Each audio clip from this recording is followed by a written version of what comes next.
The nation can never forget the atrocities once meted out to our beloved father of the nation, Mahatma Gandhi in South Africa. Gandhiji, as Mohandas Karamchand Gandhi, had gone through the harrowing ill-treatment as a victim of racial abuse. He was thrown out of the first-class carriage of a train in South Africa when he entered the coach reserved for whites.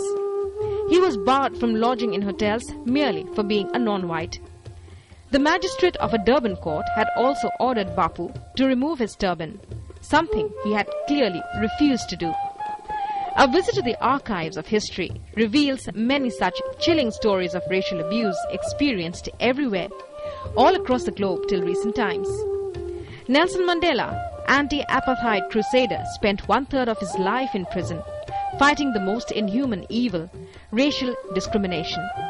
Though Dr. Martin Luther King Jr. and the likes successfully led civil rights movements fighting against racial inequality, a forward-looking and most developed country like the US took almost 2.5 centuries to elect a black president.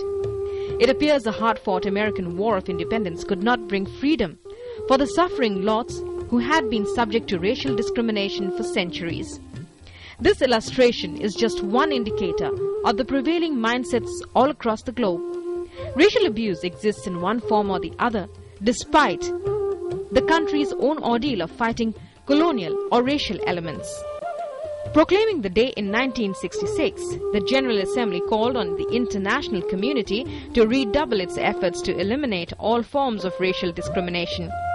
In 1979, the General Assembly decided that a week of solidarity with the people struggling against racism and racial discrimination beginning on the 21st of March would be organized annually in all states.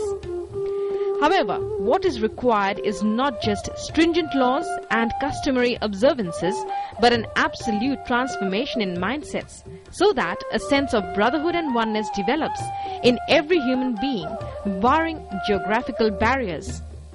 Bureau Report, DD News.